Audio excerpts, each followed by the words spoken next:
Halo Tribuners, salam jumpa di Tribun Ambon hari ini edisi 9 April 2022. Sejumlah informasi terupdate dari Kota Ambon dan sekitarnya akan kami hadirkan di hadapan Anda bersama dengan saya Tanita Patesina. Kita mulai dengan berita pertama.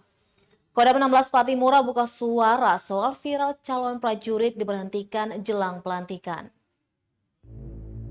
Kodam 16 Patimura akhirnya buka suara menyikapi viral pemberhentian calon prajurit Hen Songyanan sepekan jelang pelantikan sebagai anggota TNI.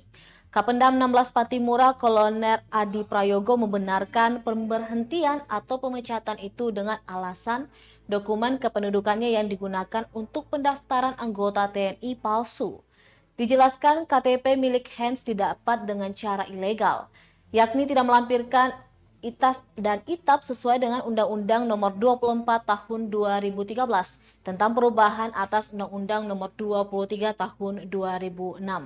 Kapendam dalam rilis yang diterima tribunambon.com Jumat 8 April 2022 malam menjelaskan orang tua Hens mendapatkan identitas KTP dengan cara ilegal saat perekaman KTP secara massal pada tahun 2013 oleh Dukcapil Kota Tual.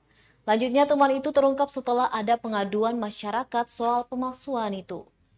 Disdukcapil Kota Tual pun mencabut segala dokumen yang diterbitkan atas nama Hen Songyanan. Pencabutan dokumen tertuang dalam surat Dukcapil Kota Tual nomor 470/058/2022 tanggal 31 Maret 2022. Sementara pemberhentian tidak dengan hormat Hen Songyanan pada Kamis 7 April 2022 kemarin. Diberitakan sebelumnya viral kejadian itu bermula dari unggahan foto tampak seorang pria berbaju loreng bersama seorang perempuan yang diduga ibunya viral di media sosial. Setelah diunggah pemilik akun Facebook Axelgen dengan memberikan keterangan gambar berisi kisah dalam foto tersebut. Dalam unggahan itu disebutkan Hens diberhentikan sepekan jelang pelantikan sebagai anggota TNI yang dijadwalkan Sabtu 16 April pekan depan. Disebutkan alasannya karena status kewarganegaraan.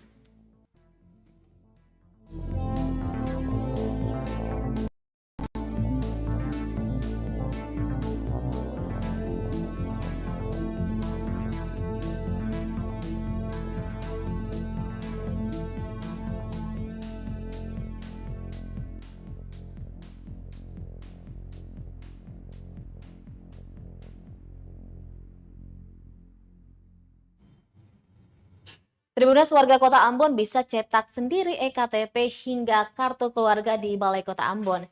Begini caranya. Kota Ambon akhirnya punya anjungan Dukcapil Mandiri atau ADM.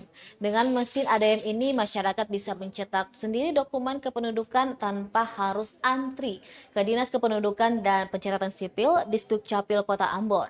Mulai dari mencetak iKTP, kartu identitas anak, kartu keluarga, dan akta lainnya. Mesin ADM itu ada di unit layanan administrasi ULA lantai 1 Balai Kota Ambon. Wali Kota Ambon Richard Lohena Pesi telah meresmikan sistem pelayanan masyarakat berbasis teknologi itu Jumat 8 April 2022 kemarin.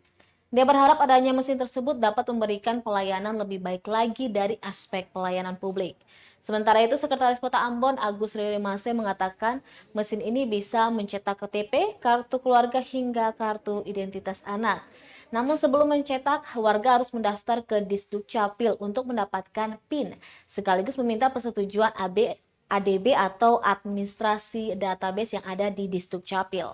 Bila tak dapat menunggu karena kesibukan, warga dapat mendaftar dengan meninggalkan nomor telepon agar dapat dihubungi terkait nomor PIN dan selanjutnya bisa mencetak sendiri di mesin ADM. Diketahui mesin ADM khusus bagi warga yang telah melakukan perekaman. Mesin ini telah diberikan Kementerian Dalam Negeri Republik Indonesia Dirjen Dukcapil kepada pemerintah Kota Ambon pada tahun 2020 lalu, namun belum bisa dipergunakan. Riri masih berharap mesin ini bisa diperbanyak guna semakin memudahkan masyarakat dalam mengurus Adminduk. Mesin anjungan Dukcapil Mandiri ini punya manfaat sebagai berikut.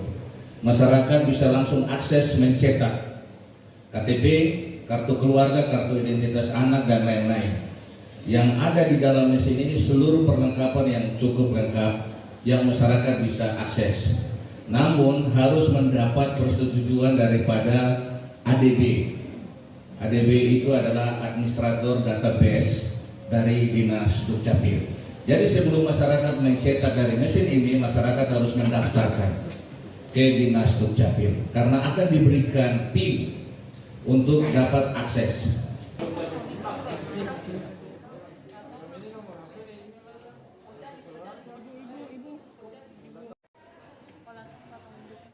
Tribunas, kita beralih ke berita selanjutnya.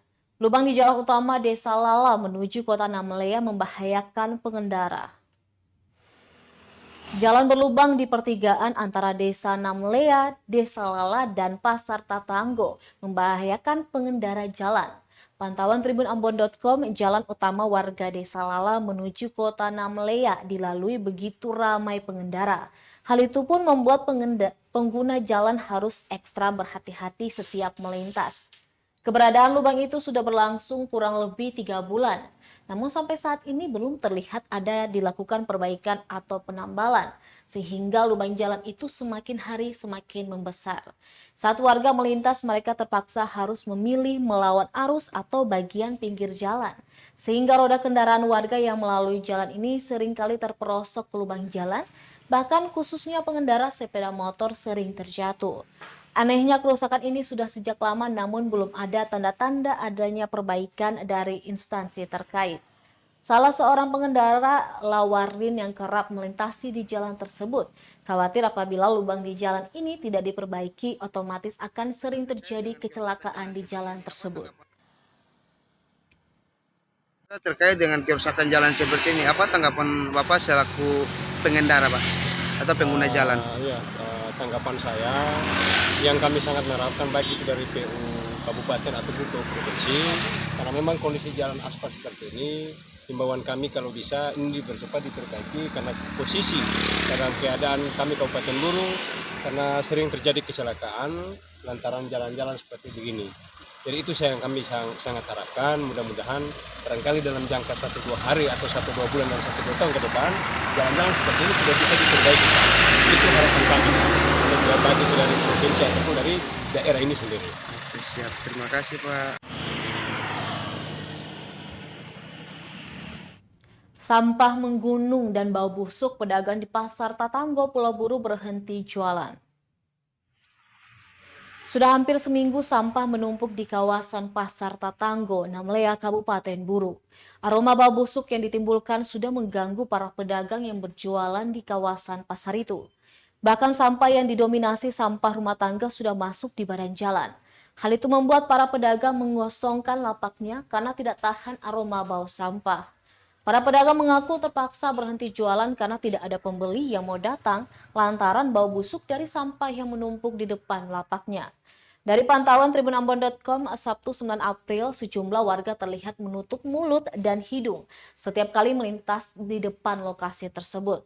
Segera diketahui sampah menumpuk akibat bak sampah di daerah tersebut sudah rusak dan tidak layak jadi tempat penampungan sementara. Selain itu, masyarakat juga terus membuang sampah di kawasan itu, padahal ada TPS di sejumlah kawasan lainnya di Namlea.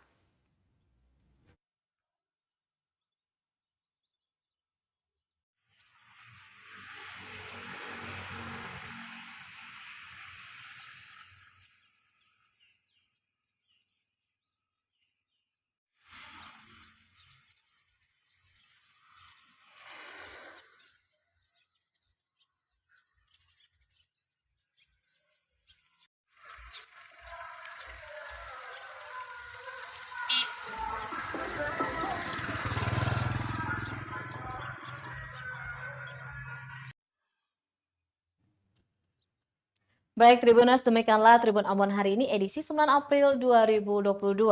Saya Tanita Patesina beserta tim redaksi yang bertugas undur diri. Sampai jumpa lagi dan amato. Terima kasih sudah nonton. Jangan lupa like, subscribe, dan share ya.